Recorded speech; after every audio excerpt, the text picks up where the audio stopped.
In a quiet countryside town at the edge of spring, there lived an old gardener named Elias. For over 40 years, he had tended a small patch of land behind his weathered cottage, a garden that once overflowed with color, scent, and life. Roses climbed up the wooden fence, sunflowers swayed with pride, and the soil always seemed to hum with gratitude beneath his calloused hands.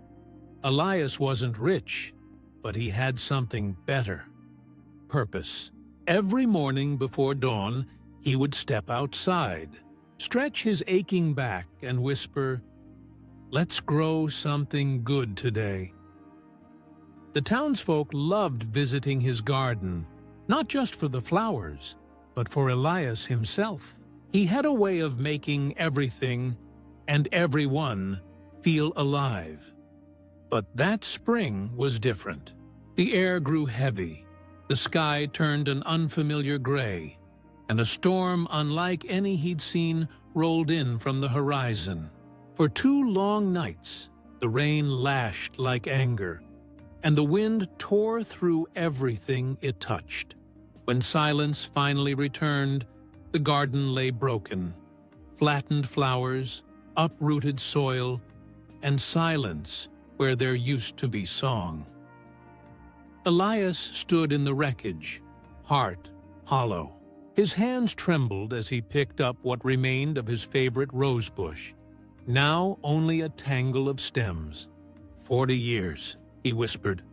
Gone in one night. Days passed, and he stopped going outside. His tools rusted, his watering can gathered dust. Without his garden, Elias didn't know who he was anymore. Yet every morning, just as the sun began to rise, he heard it. A faint chirp. When he finally looked out the window, he saw a small yellow finch perched on the fence post, singing into the emptiness. It hopped among the ruins as if nothing had changed. Elias frowned softly. "What are you singing for, little one?" "There's nothing left to sing about." But the bird only fluttered its wings and sang louder, a fragile sound of defiance against the silence. And though he didn't know it yet, that tiny song would be the first seed of hope his heart would ever feel again. The days after the storm stretched long and empty. The once colorful patch of land behind Elias's cottage turned into a dull stretch of mud and broken stems. The scent of flowers that used to greet him every morning had vanished, replaced by the damp, heavy smell of ruin. The tools that once clinked with purpose now sat quietly in the shed, covered in dust. Elias tried to ignore the outside world. He spent his days by the window, sipping weak tea and staring at the gray sky. He told himself there was no use starting over. "The ground's too tired," he muttered. "And so am I."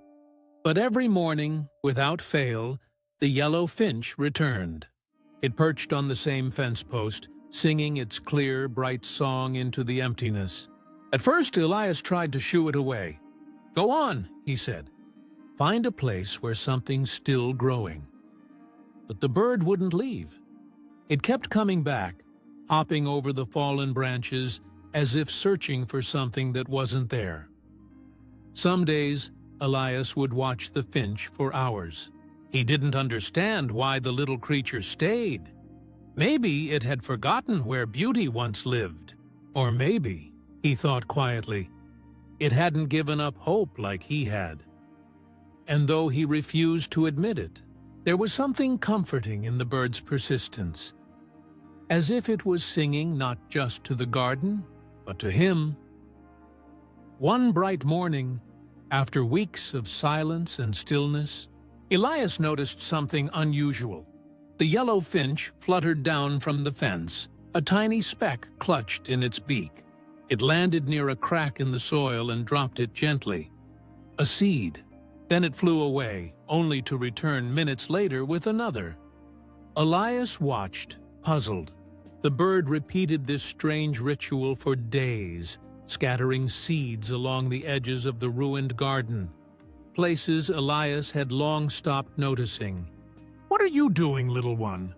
he murmured through the open window. "There's nothing here worth growing." But the finch didn't stop. Rain came and went. Sunlight returned. And one morning, when Elias stepped outside for the first time in weeks, he saw something small and green pushing through the cracks. Sprouts, dozens of them, fragile but alive. His breath caught. "Wildflowers," he whispered, kneeling beside them. He hadn't planted a thing, yet life had returned, uninvited but determined. For the first time since the storm, Elias smiled. The finch sang above him, wings fluttering in joy. And as he looked at those tiny leaves trembling in the wind, Elias realized maybe the earth hadn't given up on him after all.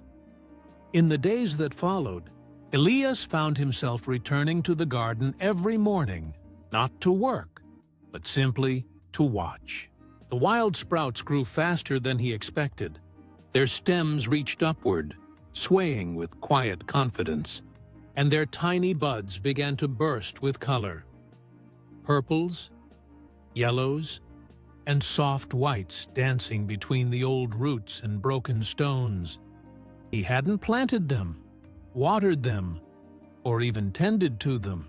Yet somehow, nature had done what he couldn't bring himself to do: start again. The yellow finch was always there, flitting between the branches of a half-broken tree, chirping proudly as if guarding its masterpiece. Elias often chuckled, "So, this is your garden now?" The bird answered with a cheerful trill, and for the first time in months, his voice carried warmth instead of regret. Curiosity slowly replaced grief. He began to clear away debris, gently straightening the bent fence and brushing soil around the wild stems. Each small act felt like a prayer, quiet, deliberate, and full of care.